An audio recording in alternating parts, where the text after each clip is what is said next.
25শে বৈশাখ কবিগুরু রবীন্দ্রনাথ ঠাকুরের 164তম জন্মবার্ষিকী। জন্মতিথিতে কবির স্মৃতি বিজড়িত কুষ্টিয়ার শিলাইদহ কুঠিবাড়িতে জাতীয়ভাবে এবারও থাকছে নানা আয়োজন।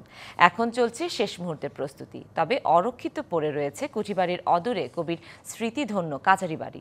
রক্ষণাবেক্ষণের অভাবে বাড়ির আঙিনায় জমেছে ময়লা আবর্জনা। যেন ভালোবাসিয়াছি শত রূপে শতবার। বিশ্বকবি রবীন্দ্রনাথ ঠাকুর ছোট গল্প, কবিতা, উপন্যাস, প্রবন্ধ, পত্রসাহিত্য, গান, চিত্রকলা সহ শিল্প সাহিত্যের প্রায় সব শাখায় অনন্য অবদান রেখে বাঙালি সংস্কৃতিকে করেছেন পরিপূর্ণ। যখন পড়বে না মোর পায়ের চিহ্ন এই বাটে। 1268 বঙ্গাব্দের 25শে বৈশাখ কলকাতার জোড়াসাঁকোর ঠাকুরবাড়িতে জন্মগ্রহণ করা রবি ঠাকুর 1889 সালে প্রথমবারের মতো শিলাইদহের কুটির বাড়িতে আসেন। কবির সাহিত্য জীবনে শিলাইদহের ভূমিকা অপরিসীম। আসলে মেলাটা মিস হয়ে গেল, কারণ মেলা হবে জানা ছিল না। যদি মেলা শুরু হওয়ার পরে আসলে ভালো হতো, আরো বেশি উপভোগ করতে পারতাম। তিনি এখানে বিভিন্ন কাব্যগ্রন্থ লিখেছেন, তার বিখ্যাত কাব্যগ্রন্থ গীতাঞ্জলি, সোনারতরী সব এখানে লিখেছেন। কবির 164তম জন্মবার্ষিকী শিলাইদহ কুঠিবাড়িতে আয়োজন করা হয়েছে 3 দিনের জাতীয় অনুষ্ঠান। লিলি হালাল বিউটি সোপ, বিএসটিআই কর্তৃক সনদপ্রাপ্ত দেশের প্রথম হালাল বিউটি সোপ, দীপ্তিময় উজ্জ্বল ত্বকের জন্য।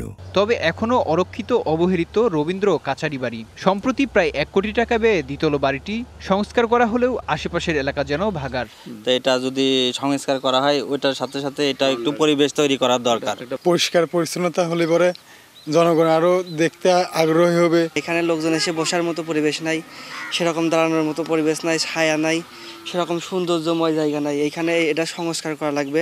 রবীন্দ্র চিন্তকরা বলছেন, কুঠিবাড়ির মতোই কাছারি বাড়িটিও রবীন্দ্র সাহিত্য চর্চায় গুরুত্বপূর্ণ স্থান। তাই একে পূর্বের অবস্থায় ফিরিয়ে আনার দাবি তাদের। এই কাছারি বাড়ির আরও অনেক কিছু তথ্য ছিল, এইগুলো হারিয়ে যায় আর কি। ওই স্টাফ কোয়ার্টার আবার নতুন করে মেরামত করতে হবে, যে এখানে এই স্টাফ কোয়ার্টার ছিল।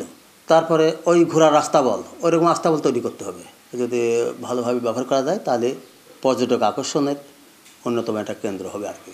আর কুঠিবাড়ির মতো কাচারি বাড়িকেও পর্যটন কেন্দ্র হিসেবে গড়ে তোলার পরিকল্পনা রয়েছে প্রত্নতত্ত্ব বিভাগের।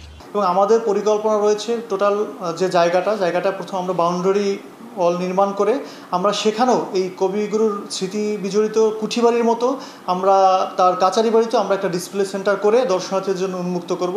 রবীন্দ্র ভক্ত দর্শনার্থীরা যাতে কুটির বাড়ির মতো কাছারি বাড়িও পরিদর্শন করতে পারেন সে ব্যবস্থা করার দাবি স্থানীয়দের। যখন পড়বে না মোর পায়ের চিহ্ন এই বাটে। DBC news desk.